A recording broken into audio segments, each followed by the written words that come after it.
एक समय शराब का एक व्यसनी एक संत के पास गया और विनम्र स्वर में बोला, गुरुदेव, मैं इस शराब के व्यसन से बहुत ही दुखी हो गया हूँ। इसकी वजह से मेरा घर बर्बाद हो रहा है। मेरे बच्चे भूखे मर रहे हैं, किंतु मैं शराब के बगैर नहीं रह पाता।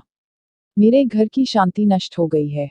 कृपया आप मुझे कोई सरल उपाय बताएं, जिससे मैं अपने घर की शांति फिर से पा सकूं। गुरुदेव ने कहा, जब इस व्यसन से तुमको इतना नुकसान होता है, तो तुम इसे छोड़ क्यों नहीं देते? व्यक्ति बोला, पूज्यश्री, मैं शराब को छोड़ना चाहता हूँ, पर यह ही मेरे खून में इस कदर समा गई है कि मुझे छोड़ने का नाम ही नहीं ले रही है। गुरुदेव ने हंसकर कहा, कल तुम फिर आना।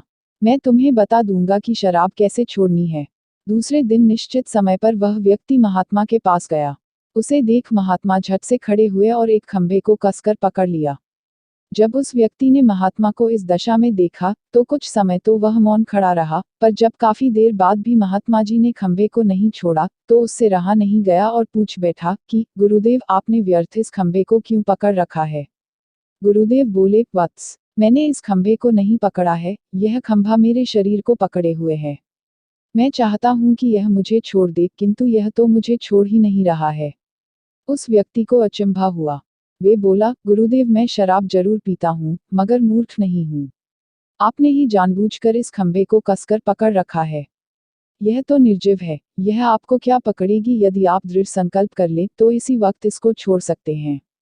गुरुदेव बोले, नादान मनुष्य, यही बात तो मैं तुम्हें समझाना चाहता हूँ कि जिस तरह मुझे खंभे ने नहीं बल्कि मैंने ही उसे पकड़ रखा था, उसी तरह इस शराब ने तुम्हें नहीं पकड़ा है, बल्कि सच तो यह है कि तुमने ही शराब को पकड़ रखा है। तुम कह रहे थे कि यह शराब मुझे नहीं छोड़ रही है, जबकि सत्य यह है कि तुम अपने मन में यह दृढ़ निश्चय कर लो कि मुझे इस व्यसन का त्याग अभी कर देना है, तो इसी वक्त तुम्हारी शराब पीने की आदत छूट जाएगी। शरीर की हर क्रिया मन के द्वारा नियंत्रित होती है और मन में जैसी इच्छा शक्ति प्रबल होती है, वैसा ही कार्य सफल होता है। वह शराबी गुरु के इस अमृत वचनों से इतना प्रभावित हुआ कि उसने उसी वक्त भविष्य में कभी शराब न पीने का दृढ़ संकल्प किया। उसके घर में खुशियां लौट आईं और वह शांति से जीवन यापन करने लगा। इस तरह हमें शिक्षा मिलती है कि जीवन में कोई भी व्यसन ऐसा नहीं है, जिसे एक बार ग्रहण किए जाने के बाद छोड़ा ना जा सके।